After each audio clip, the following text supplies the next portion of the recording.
My Recipe YouTube channel එකට වෙනද වගේම ඔයාලව ආදරයෙන් පිළිගන්නවා.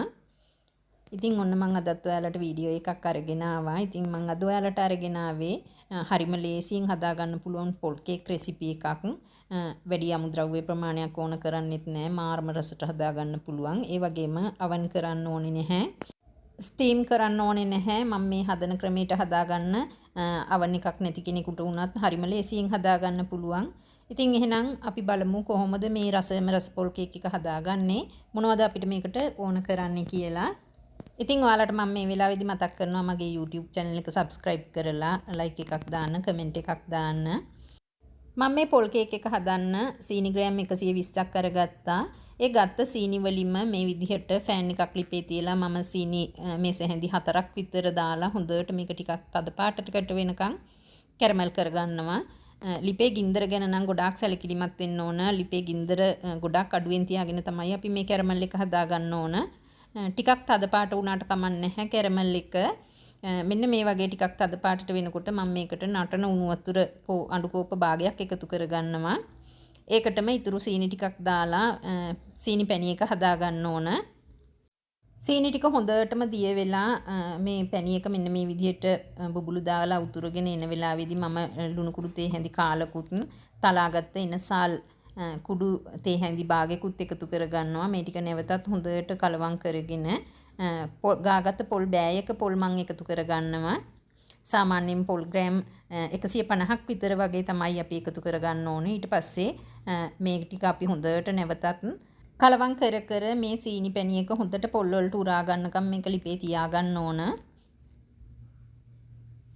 පොල් ටික හොඳට මැල වෙනකම් මේක ලිපේ තියාගන්න ඕන. හැබැයි අපි ලැවරිය වලට පැණි පොල් එක හදාගන්න ප්‍රමාණයට වෙනකම්ම මේක හින්දන්නේ නැහැ. සාමාන්‍යයෙන් මෙන්න මේ වගේ තෙත ගතියට මේ පොල් පැණි එක අපි අයින් කරගන්න ඕන. මේ භාජනෙම තියාගන්නේ නැහැ. මම වෙන භාජනයකට එකතු කරගන්නවා. මොකද භාජනේ රස්නෙටත් මේකේ තෙත ගතිය හිඳෙන නිසා. දැන් මේ පොල් පැණි එක හොඳටම නිමෙන්න ඕන. පොල් පැණි එක හොඳට නිමුණට පස්සේ මම මේ විදිහට බිත්තරයක් කඩලා පොඩ්ඩක් බිත්තරේ ගසාගෙන පොල් පැණි එකට එකතු කරගන්නවා. පොල් පැණි එක රස්නේ පිටින් බිත්තරේ එකතු කරගන්න එපා. එතකොට බිත්තරේ තැම්බෙනවා. දැන් පොල් පැණි එකත් එක්ක මේ බිත්තර ටික හොඳට කලවම් කරගන්න ඕන.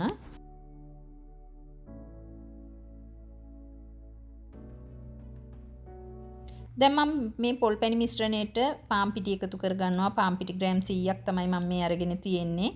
පාන් පිටි ග්‍රෑම් 100ට පුරවලා තේ හැඳි එකක් බේකින් පවුඩර් එකතු කරගන්නවා. බේකින් සෝඩා තේ හැඳි කාලකුත් දාලා තමයි මම මේ විදිහට පිටි ටික හලලා එකතු කරගන්නේ.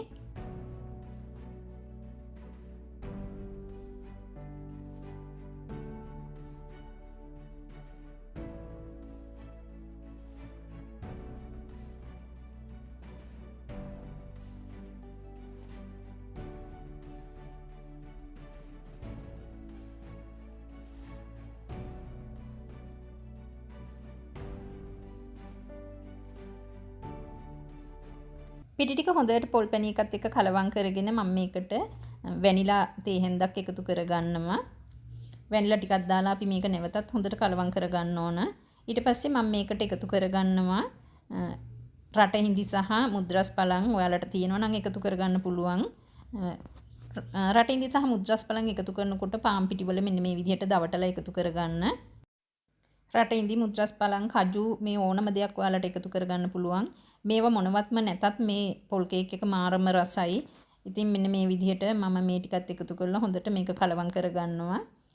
ඊට පස්සේ මෙන්න මේ විදිහට තෙල් කොලයක් දාපු භාජනයකට මම මේ මිශ්‍රණය එකතු කරගන්නවා.